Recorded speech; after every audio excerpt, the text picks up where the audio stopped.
Good afternoon and welcome to Solent Sports News. I'm Neil Vincent. And I'm Jamie Pearson. Here are the latest headlines.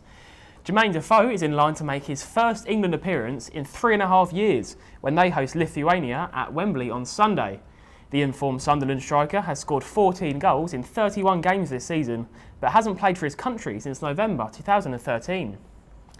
Meanwhile, England boss Gareth Southgate has said that the team will honour those who lost their lives in the London terror attacks. 4 people were killed and more seriously injured during the attack, and Southgate feels it's right to pay tribute when the team returns to the capital. The identity, or one of the key characteristics of us as a nation is that we carry on in moments like that, and we don't allow people to put us off what we want to do on a day-to-day basis and go about our working lives, and London in particular has suffered that before. The Republic of Ireland hosts Wales tonight in a crucial Group D World Cup qualifier at the Aviva Stadium. The Irish are missing several key players, including the likes of Wes Hoolahan, Harry Arter and Kieran Clark, while James McCarthy remains a doubt. But Wales are boosted by the returns of Aaron Ramsey and Gareth Bale as they continue to battle for top spot in the group. Ireland are currently first with 10 points, while Wales sit third with 6. Lewis Hamilton has beaten Sebastian Vettel and Valtteri Bottas to top both practice sessions ahead of Sunday's Australian Grand Prix. The 3-time world champion recorded a lap time of 1 minute 23.6 seconds, just a tenth of the fastest lap ever recorded at Albert Park. There's now just one more practice before Hamilton will look to take pole position in the qualifying session at 6 a.m. local time tomorrow. Now, more and more people over 50 years old are enjoying walking football, with over 20,000 now taking part in the UK alone. Our reporter Millie Philpott went down to 2 South Coast clubs to see what all the fuss is about and why the sport is so popular. I was fat, totally overweight. I've lost about 5 stone in 2 years. For Tony, Eastie Walking Football Club is more than just about taking up a new hobby. For Tony, it's about changing his lifestyle and getting his health back on track. After being diagnosed with diabetes, he knew something had to change. And I previously had some surgery bariatric surgery, but I put my weight back on, so I've come off of taking metformin for diabetes. I'm not technically type 2 anymore. I've got perfect cholesterol, perfect blood pressure, perfect sugar levels, all down to walking football.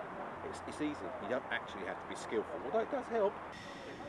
Now, Tony is just one of 60 members joining in with walking football sessions in the area each week. The sport, which was invented in 2011, now has around 800 clubs up and down the country, and it is so popular that this year the FA published a rulebook for the game. The sport targets the over 50s that aim to improve their health and provide social interaction to those who need it most. Loneliness is an epidemic, I suppose you could call it these days. So to be able to come along to something like this, especially for guys who are single or widowed, etc., it's very good for them. Walking football also allows people who feel their footballing days are over a way to continue enjoying and participating in the sport they love. I was retired and looking for something to do, and still thought I could do something physically active, and I saw on the internet this particular club, and I thought I wouldn't mind giving that a go. And I've been here about 6 months now, and I thoroughly enjoyed it, and mixing with other people. I've found some friends I knew from many years ago here as well, and thoroughly enjoy it. It appears walking football is not just a sport. It also has the ability to turn people's lives around. It was Sholing who came out on top in Tuesday's derby match against Team Solent. The win sees them reach the Wessex League Cup final, their second final this season. Tuesday's game acted as a warm-up for the Southampton Senior Cup final, where the two teams will meet at St Mary's in May. George Brooks went to find out more. It's been a while since Sholing last tasted silverware, but this season is looking promising, with the boatmen through to 2 cup finals. Tuesday's victory over local rivals Team Solent ensures Dave Diper's side are through to the Wessex League Cup final. However, they have a date with Solent at St Mary's in the Southampton Senior Cup final in May. Yeah, it's good. To get being 2 finals at this stage of the season is the minimum expectation what we was going for, especially after how we've been performing in the league. It's something like once we start dropping off in the league, these become the priority. So yeah, we've made both of them now, so now we just need to go on and win them both. Mason has scored 41 goals this season, and believes the Southampton Senior Cup final will be an entertaining game for both sets of fans. I think it's better for the neutrals as well that it's two really good teams playing in the final. No disrespect to anyone else in the competition, but if any of the lower teams or any of the reserves are against our first team, we'd be major favourites, and it might be like a one-sided final. But where this is two really good teams who are doing well, it will make it exciting for everyone, and that's what we're looking forward to. But we want to put on a performance and bring the trophy home. The teams know each other very well, and after Tuesday's defeat, Solent winger Jim Orvis is expecting another tough game in the final. However, the midfielder believes the university side can get a result if they stick to their game plan, and thinks that the bigger pitch at St Mary's could work to their advantage. We like to play football, so the surface that's over there is perfect for us. Just move the ball around, massive pitch, and try and get them running around, get them tired, and then hopefully nick a goal late on and see what happens.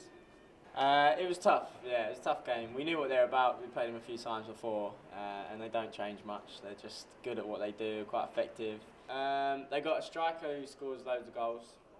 That's obviously a big thing for us.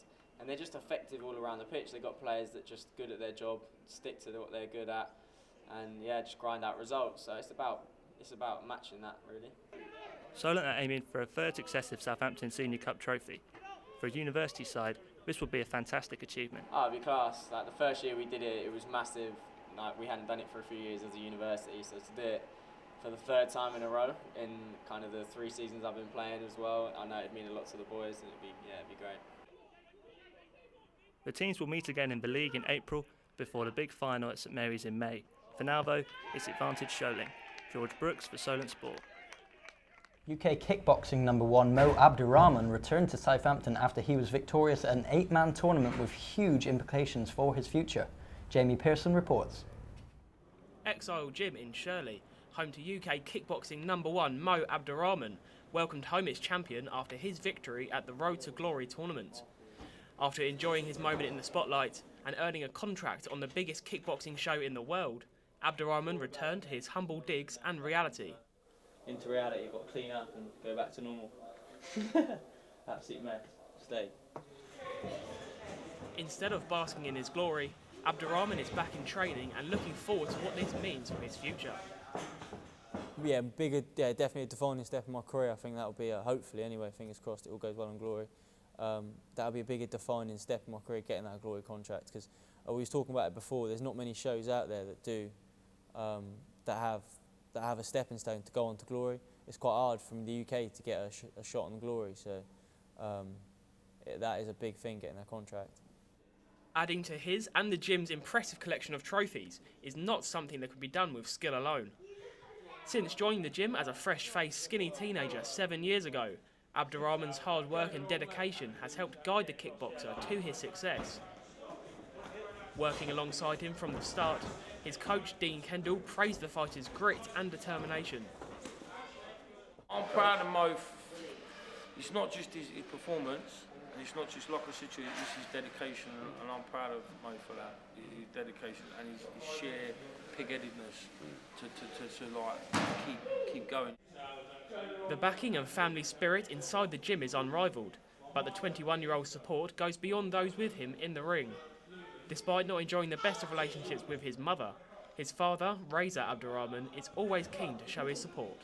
Having endured turbulent times in his childhood, with his parents splitting up when he was just 15 and being in and out of his family home, Abdurrahman's father is a proud man of what his son has become. Often I'm more proud of the person that he's become. I'm more proud of the way in which he's developed as a person, as a human being, and become a young adult. And yes, I am proud of the sport, of what he's achieved in the sport as well, but I think that's a byproduct of the things that as a father I am proud of. But for now, Mo's one and only focus is that 2-fight contract on Glory.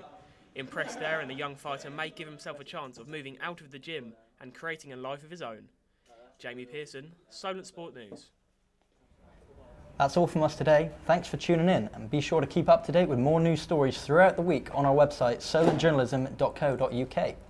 And follow our Facebook and Twitter page, both named at Solent Sports News. And also don't forget to check out our new Solent Sports News YouTube channel. Have a good evening.